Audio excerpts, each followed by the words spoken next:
नमस्कार दोस्तों, आपके अपने यूट्यूब चैनल कलाम स्टडी में आपका हार्दिक स्वागत है। दोस्तों, आज हम चर्चा करेंगे आज के करंट अफेयर्स के बारे में।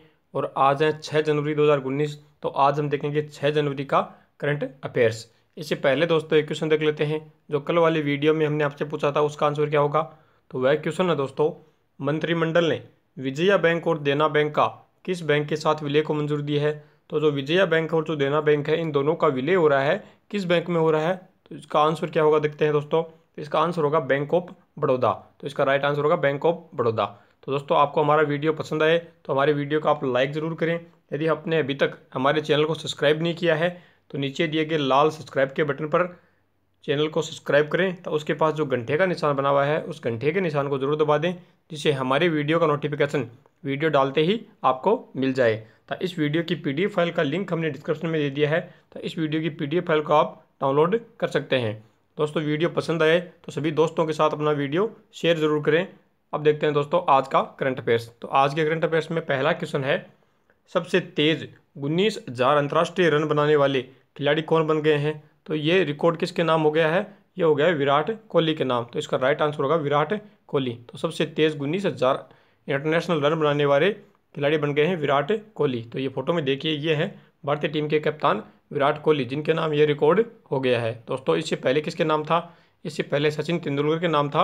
तो जानते हैं इनके बारे में। तो दोस्तों, 3 जनवरी 2019 को 30 वर्षीय भारतीय क्रिकेट टीम के कप्तान विराट कोहली ने ऑस्ट्रेलिया के खिलाफ सिडनी में चौथे टेस्ट मैच के पहले दिन 19,000 अंतर्राष्ट्रीय रन पूरे किए हैं। तो इसी के साथ इन्होंने सचिन तेंदुलकर का रिकॉर्ड तोड़ दिया है। कितनी पारियों में इन्होंने ये रन बनाए हैं देखते हैं दोस्तों। विराट कोहली ने 399 पारियों में 19,000 रन का आंकड़ा पार किया है, जबकि सचिन तेंदुलकर ने 19,000 रन बनाने के लिए 432 पारियां खेली थी। तो इनसे 33 पारियां पहले ही विराट कोहली ने ये रिकॉर्ड बना लिया। इसके अलावा दोस्तों तीसरे चौथे नंबर पर कौन है, तो वेस्ट इंडीज़ के ब्रेन लारा और ऑस्ट्रेलिया के रिकी पोंटिंग 19,000 अंतर्राष्ट्रीय बनाने वाले क्रमशः 433 पारियों में तथा 444 पारियों में रिकी पोंटिंग रहे हैं। अब देखते हैं अगला क्वेश्चन। अगला क्वेश्चन है, हाल ही में भारतीय पेनोरमा फिल्म महोत्सव कहाँ पर शुरू हुआ है। तो दोस्तों, हाल ही में भारतीय पेनोरमा फिल्म महोत्सव शुरू हुआ है नई दिल्ली में। तो इसका राइट आंसर होगा नई दिल्ली। अब देखते हैं दोस्तों इस पेनोरमा फिल्म महोत्सव के बारे में, इसमें क्या होगा। तो नई दिल्ली में शुरू हुआ है, तो नई दिल्ली के बारे में आपको पता होना चाहिए। तो भारत की राजधानी है नई दिल्ली। तब भारत इस नई दिल्ली के वर्तमान मुख्यमंत्री कौन है, अरविंद केजरीवाल हैं। तथा उपराज्यपाल हैं अनिल बैजल। ये था दिल्ली के बारे में। तो दोस्तों, नई दिल्ली के इस फिल्म महोत्सव में देखते हैं ये कहाँ पर आयोजित हुआ है। तो नई दिल्ली में दोस्तों श्री फोर्ट ऑडिटोरियम है, यानी श्री फोर्ट जो ऑडिटोरियम है उसमें सूचना एवं प्रसारण सचिव अमित खरे ने इस महोत्सव का उद्घाटन किया। पेनोरमा फिल्म महोत्सव का उद्घाटन किसने किया, सूचना और प्रसारण सचिव अमित खरे ने किया। दोस्तों, महोत्सव के दौरान कुल 26 फीचर फिल्में और 21 नॉन फीचर फिल्में दिखाई जाएंगी। इस महोत्सव का आयोजन सूचना और प्रसारण मंत्रालय के फिल्म समूह निर्देशालय के द्वारा किया जा रहा है दोस्तों। तो वर्तमान हमारे सूचना एवं प्रसारण मंत्री कौन है, तो उनके बारे में जानते हैं। तो हमारे वर्तमान जो सूचना और प्रसारण मंत्री हैं वो हैं राज्यवर्धन सिंह राठौड़, राज्य मंत्री हैं जो सूचना और प्रसारण मंत्री हैं। अगला क्वेश्चन देखते हैं। अगला क्वेश्चन है, राष्ट्रीय टेबल टेनिस चैंपियनशिप की शुरुआत कहाँ पर की गई है। तो हाल ही में राष्ट्रीय टेबल टेनिस चैंपियनशिप की शुरुआत की गई है। तो वो कहाँ की गई है, वो की है कटक उड़ीसा में। तो इसका राइट आंसर होगा कटक में की गई है। तो राष्ट्रीय टेबल टेनिस चैंपियनशिप के बारे में जानते हैं, तो उड़ीसा के बारे में जानते हैं। तो ये टेबल टेनिस का एक गेम होता है जिसकी शुरुआत कटक उड़ीसा में राष्ट्रीय प्रतियोगिता हो रही है। तो उड़ीसा का गठन कब हुआ दोस्तों, उड़ीसा के बारे में जानते हैं। तो उड़ीसा का गठन हुआ 1 अप्रैल 1936 को उड़ीसा राज्य का गठन हुआ। राजधानी कहाँ है, भुवनेश्वर है वर्तमान राजधानी उड़ीसा की। वर्तमान मुख्यमंत्री कौन है, तो नवीन पटनायक हैं वर्तमान मुख्यमंत्री हैं। राज्यपाल हैं गणेशी लाल, कहाँ के, उड़ीसा के। तो उड़ीसा में जो ये राष्ट्रीय टेबल टेनिस चैंपियनशिप शुरू हुई है, ये कहाँ पर हुई है, ये कटक में दोस्तों जवाहरलाल नेहरू इंडोर स्टेडियम में 80वीं राष्ट्रीय टेबल टेनिस चैंपियनशिप की शुरुआत हुई है। इस मेगा चैंपियनशिप में देश के विभिन्न हिस्सों के 550 खिलाड़ियों सहित 35 टीमें भाग लेंगी। ये था दोस्तों इस क्वेश्चन के बारे में। अगला क्वेश्चन देखते हैं। अगला क्वेश्चन है, एनजीटी ने किस राज्य सरकार पर 100 करोड़ रुपए का जुर्माना लगाया है। तो दोस्तों इसका राइट आंसर होगा मेघालय। तो एनजीटी से फुल फॉर्म होती है नेशनल ग्रीन ट्रिब्यूनल।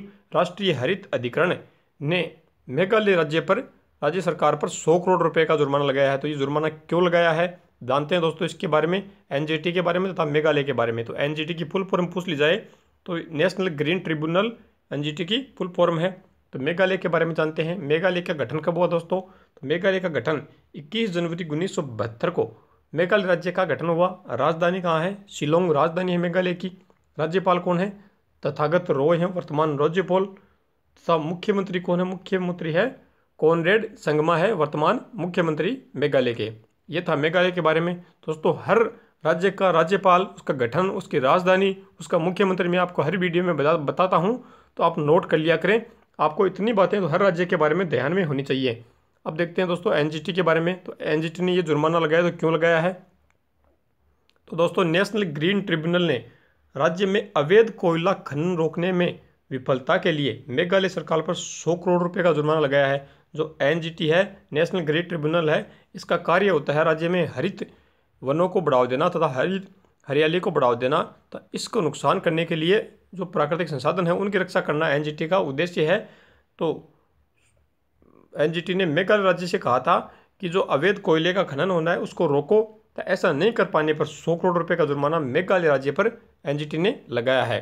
तो दोस्तों जुर्माने की राशि 2 महीने के भीतर केंद्रीय प्रदूषण नियंत्रण बोर्ड के पास जमा करानी होगी।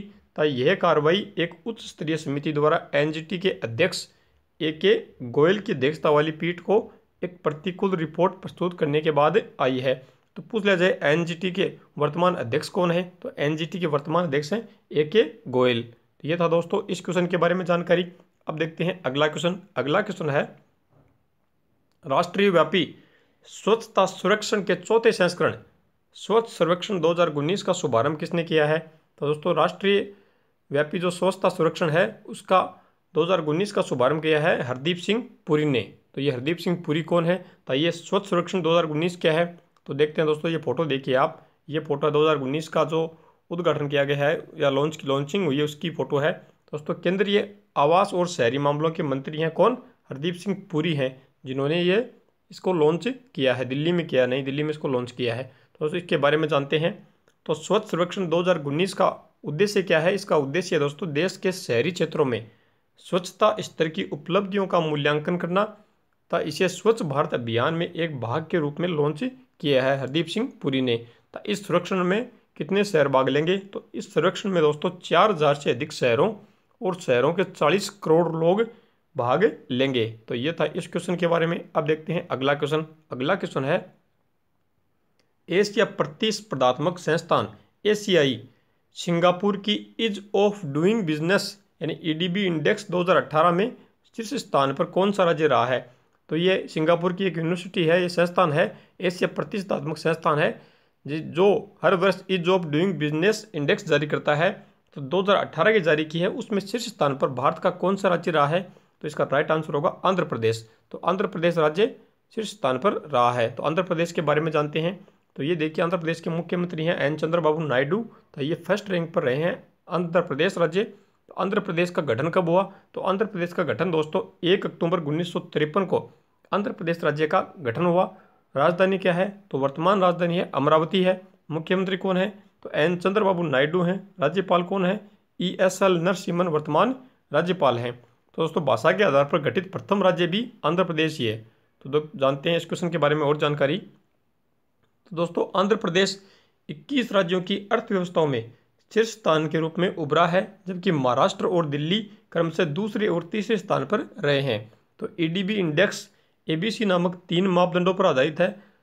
पहली है निवेशकों के लिए आकर्षण, व्यावसायिक मित्रता और प्रतिस्पर्धात्मक नीतियाँ। इन तीनों के आधार पर आंध्र प्रदेश राज्य का चयन हुआ है। तो आंध्र प्रदेश 2016 में दोस्तों 5वीं रैंक था, जिससे बढ़कर 2018 में शीर्ष स्थान पहले स्थान पर आ गया है। यह है आंध्र प्रदेश की उपलब्धि। अब देखते हैं अगला क्वेश्चन। अगला क्वेश्चन है दोस्तों भारतीय पुरातत्व सर्वेक्षण यानी ASI ने कितने स्मारकों को सुरक्षित और राष्ट्रीय महत्व के रूप में घोषित किया है? तो भारतीय पुरातत्व सर्वेक्षण ASI ने 6 स्मारकों को राष्ट्रीय महत्व एवं सुरक्षित के घोषित किया है। तो ASI क्या है इसके बारे में जानते हैं। तो ये 6 स्मारक कौन कौन से हैं ये देखते हैं दोस्तों। तो ASI की फुल फॉर्म पूछ ली जाए तो ASI की हिंदी में फुल फॉर्म है भारतीय पुरातत्व सर्वेक्षण। इंग्लिश में फुल फॉर्म ये यहाँ पर लिखी हुई है एक और जियोलॉजिकल सर्वे ऑफ इंडिया।